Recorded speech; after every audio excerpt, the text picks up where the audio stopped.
आज हम सभी लोग जो है कक्षा 9 जीव विज्ञान विषय में पहला चैप्टर है जीवन की मौलिक इकाई अर्थात कोशिका का चैप्टर स्टार्ट करेंगे।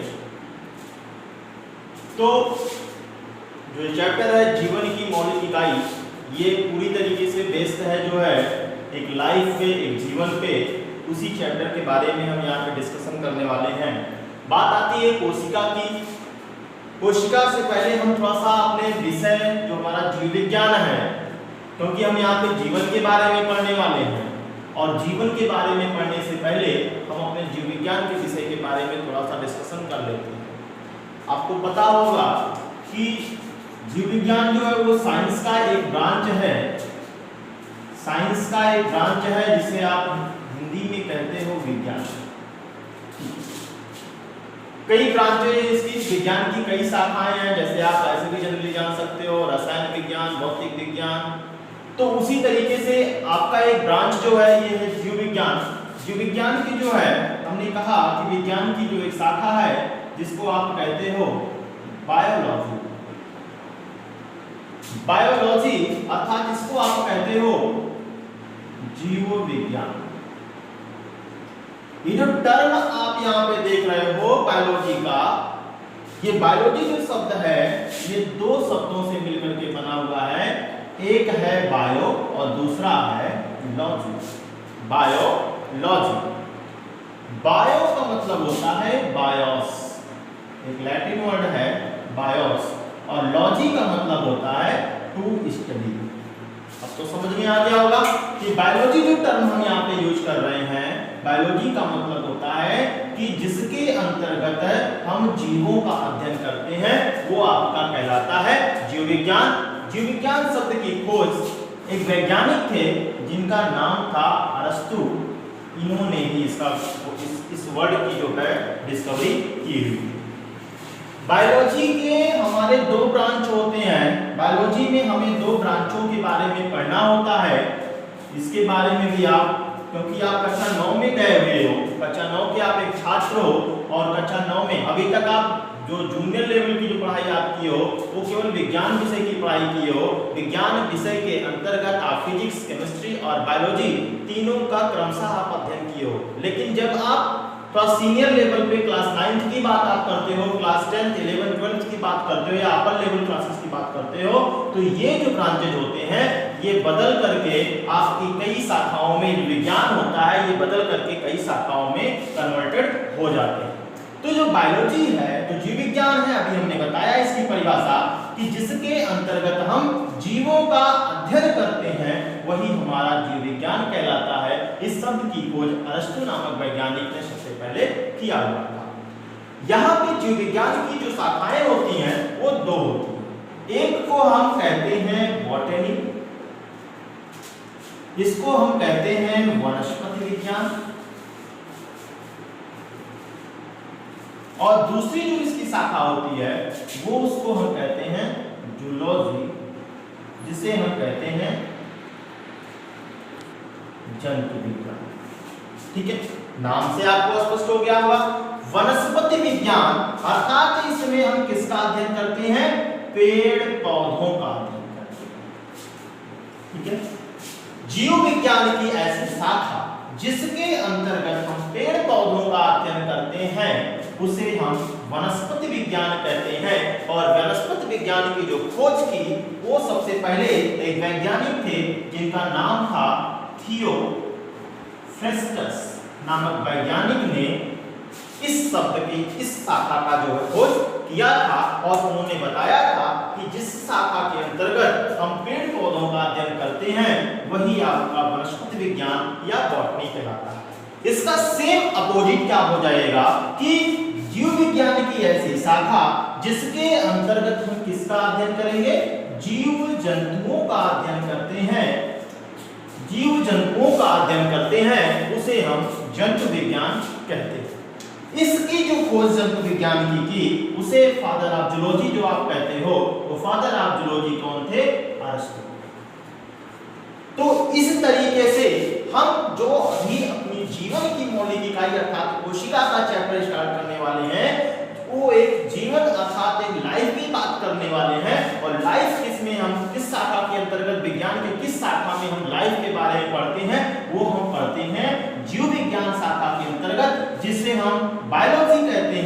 बायोलॉजी की दो अलग अलग ब्रांचेज होती हैं, जिसमें एक में हम पेड़ पौधों का अध्ययन करते हैं, जिसके फादर ऑफ बॉटनी जो होते हैं वो थियोफ्रास्टस होते हैं, और दूसरा हम जंतु विज्ञान का अध्ययन करते हैं, जिसके फादर ऑफ जूलॉजी जो होते हैं वो अरस्तु होते हैं। तो इस तरीके से हम यहाँ पे क्या देखते हैं, हमारी ये साइंस की ब्रांचेस पूरी होती हैं बायोलॉजी के टर्म पे। अब हम इसके बाद थोड़ा सा डिस्कशन करते हैं अपने चैप्टर। चैप्टर का नाम क्या है आपके, जीवन की मौलिक इकाई अर्थात कोशिका। किसमें ये बेस्ड है, अभी मैंने आपको बताया कि ये सजीव वस्तुओं, सजीव जीवन अर्थात जीवन के बारे में हमको इसमें पढ़ना है। जितने लिविंग ऑर्गेनिज्म होते हैं उसके बारे में हमको पढ़ना है। आपकी किताबों में अगर आप कोशिका की परिभाषा देखना चाहते हो कि कोशिका वास्तव में कहते किसे हैं, इंग्लिश में इसको बोलते हैं सेल। कोशिका किसे कहते हैं, तो कोशिका कहते हैं फंडामेंटल यूनिट फॉर। कोशिका हम जो है स्ट्रक्चरल एंड फंक्शनल यूनिट, क्या है, structural and functional unit of life, unit of life को, अर्थात शरीर की, आपका जो जीवन है उसकी संरचनात्मक और कार्यात्मक इकाई को ही हम क्या कहते हैं, कोशिका कहते हैं। आप इसकी परिभाषा ऐसे लिख सकते हो कि कोशिका जीव के संरचनात्मक एवं क्रियात्मक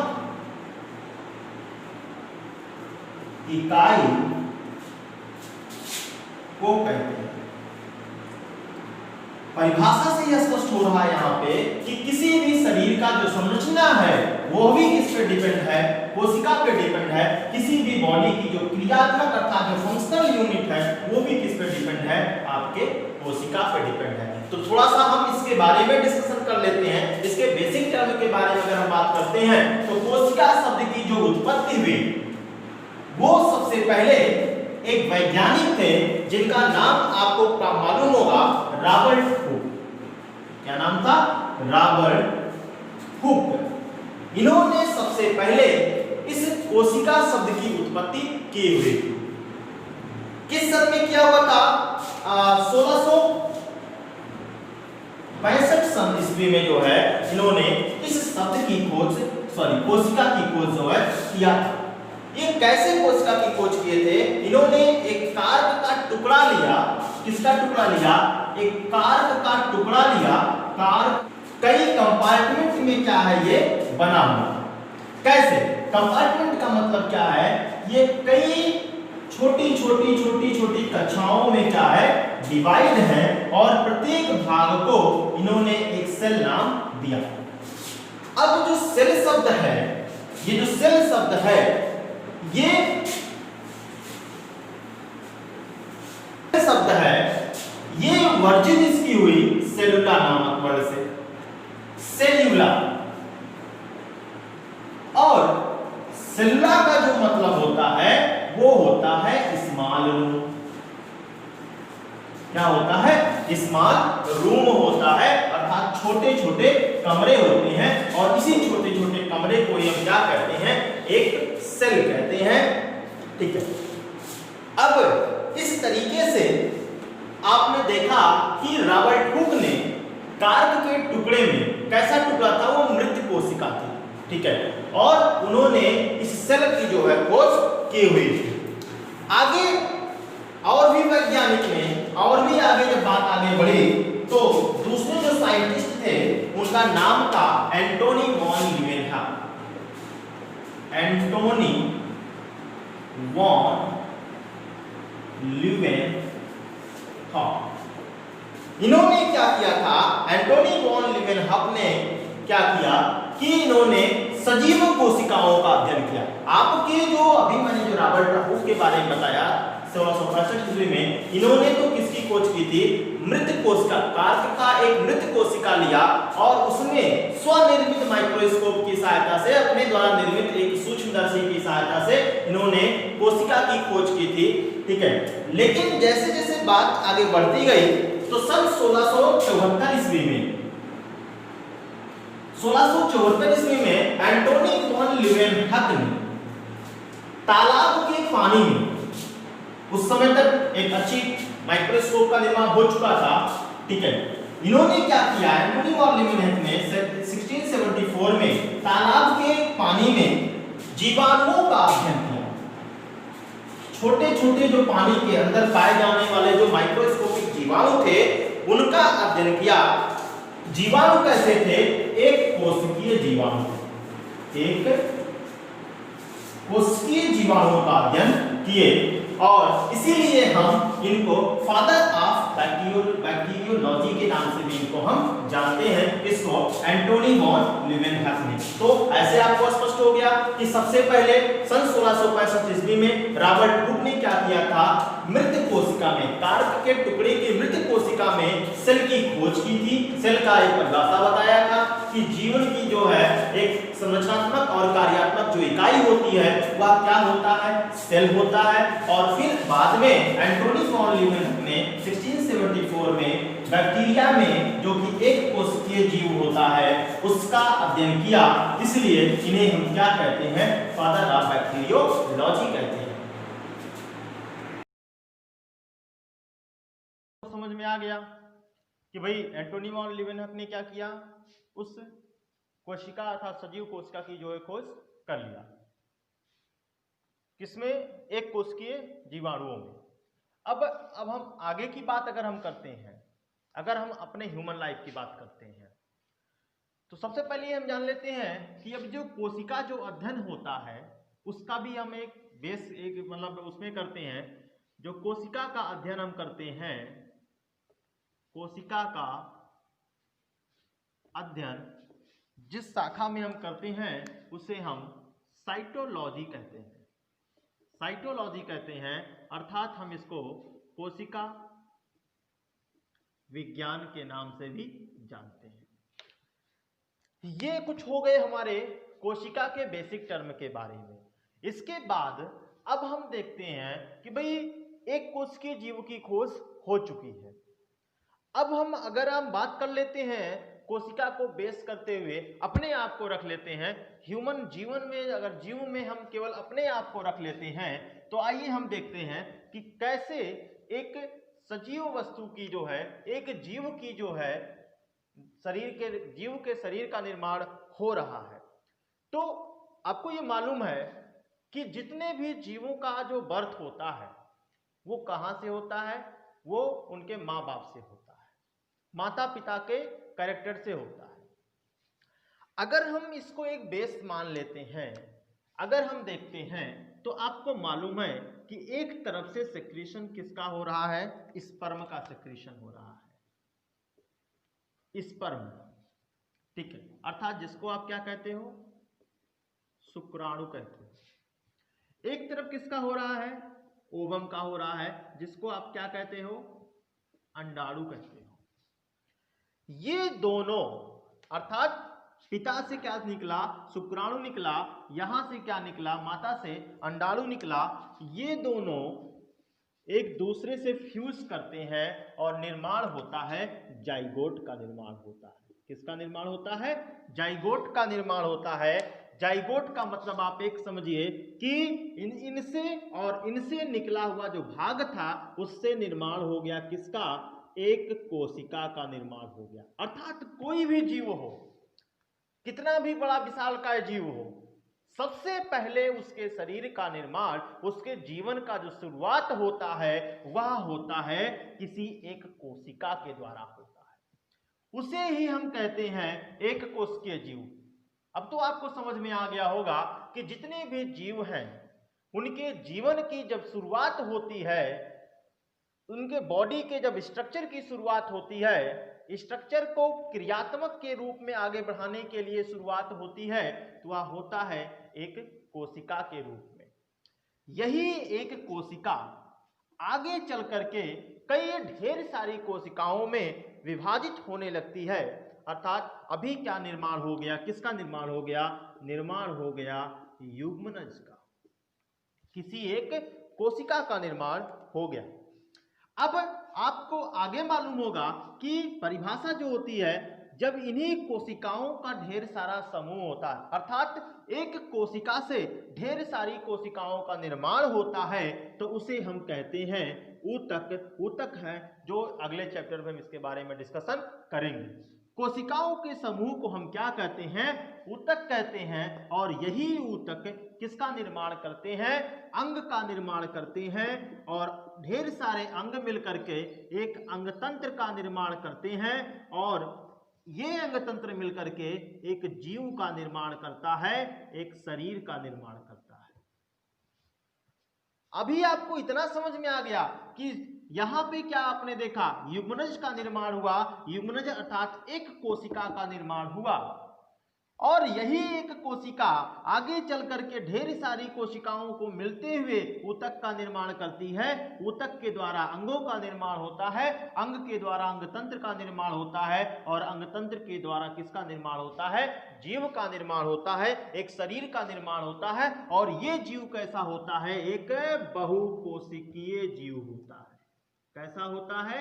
एक बहुकोशिकीय, अर्थात ढेर सारी कोशिकाओं का निर्माण अब हो चुका है। यहां पे आपने क्या देखा कि एक सिंगल सेल है, एक सिंगल सेल है जिसका क्या होता है? सेल में डिवीजन होता है। और जब सेल डिवीजन होता है तो एक कोशिका से दो कोशिका, दो कोशिका से चार कोशिका, चार कोशिका से 8 कोशिका, ये ऐसे क्या होता है? आगे बढ़ता चला जाता है। और एक कोशिका से किसका निर्माण हो जाता है? यहां पे अब आप देख सकते हो ये एक कोशिका है, और यहां पे आप देख सकते हो ये बहुकोशिका है। तो इस तरीके से आप थोड़ा सा कॉन्सेप्ट आपका क्लियर हो गया होगा कि कैसे ये चीजें जो है, ऐसे कोशिका का निर्माण शुरू होता है। एक कोशिका से कोशिका का निर्माण होता है, अर्थात जीवन का निर्माण होता है। इसीलिए हम इस कोशिका को क्या कहते हैं? मौलिक इकाई कहते हैं। अर्थात कोशिका ही किसी भी जीव के, किसी भी सजीव वस्तु का पदार्थ, मतलब जीव का एक ऐसा प्रथम भाग होता है जहां से जीवन की शुरुआत होती है। क्योंकि हम यहाँ पे मनुष्य की बात करते हैं, तो यह एक दिन से चालू होकर के आपको मालूम है लगभग 9 महीना 6 से 7 दिन तक होता है। इतना लंबा प्रोसेस होता है एक कोशिका से बहुकोशिका जीवन को बनाने में। और भी कई भी ऐसे मैमल्स, स्तनधारी जीव होते हैं जिसमें भी इसी तरीके से बहुकोशिकीय जीवों का निर्माण होता है। तो मेरे समझ से अब आपको ये कॉन्सेप्ट जो है क्लियर हो गया होगा। अब इसके बाद हम आगे जो डिस्कशन करेंगे,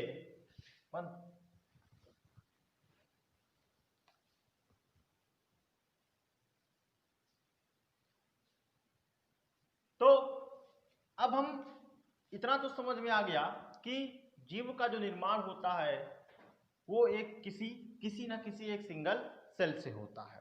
अभी जो हम उदाहरण लिए हैं उसमें हमने क्या देखा कि जब स्पर्म और मतलब शुक्राणु और अंडाणु का जो फ्यूजन होता है, जब दोनों आपस में मिलते हैं तो युग्मनज का निर्माण करते हैं। और युग्मनज को हमने क्या नाम दिया था? एक कोशिका नाम दिया था।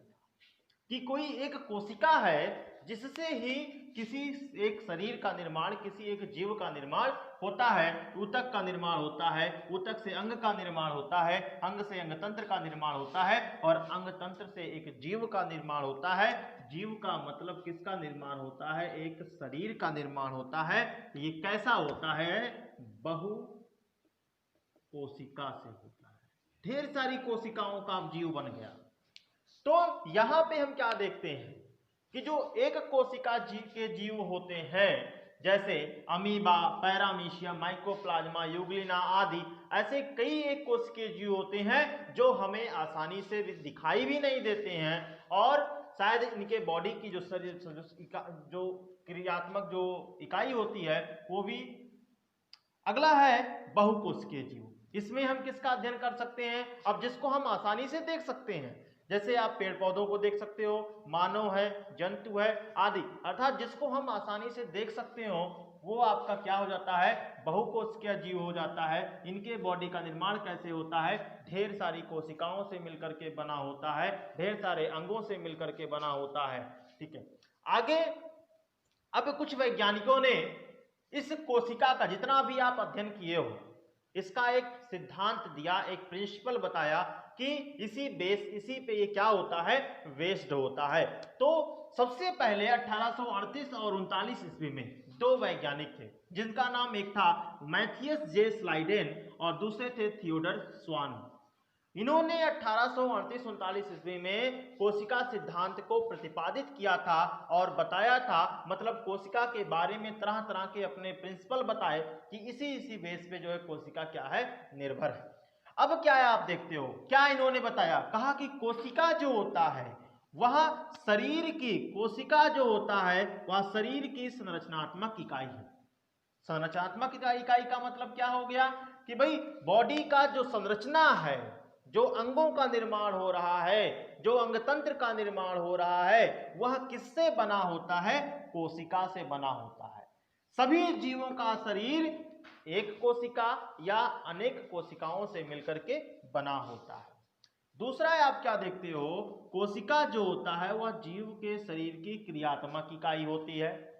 अर्थात जितने आपके अंग हैं, जितने आपके अंग तंत्र हैं, सबके काम क्या क्या हैं? अलग अलग हैं। जो भी आपके बॉडी सिस्टम है, जैसे आप पाचन क्रिया की बात कर लो, डाइजेस्टिव सिस्टम की बात कर लो, तो जाहिर सी बात है मुंह से लेकर के और एनस तक के कई अंग ऐसे आकर के मिले हैं, लेकिन सबके काम क्या होते हैं? अलग अलग होते हैं। श्वसन क्रिया की बात अगर आप कर लेते हो तो उसमें श्वसन क्रिया में जितने अंग आते हैं सबके काम क्या होते हैं? अलग अलग होते हैं। तो इसीलिए कोशिका जो होता है वह जीव के शरीर की क्रियात्मक इकाई भी होती है। और क्या होता है कि कोशिकाओं में विभाजन होता है। जैसे अभी आपको मैंने बताया कि सिंगल सेल से डिवीजन हुआ, 2 सेल हुआ, 2 सेल से 4 हुआ, 4 से 8 हुआ, 8 से 16 हुआ, 16 से 32, 64, आगे धीरे धीरे ढेर सारी कोशिकाओं में एक जटिल संरचना के रूप में बनते चले जाते हैं।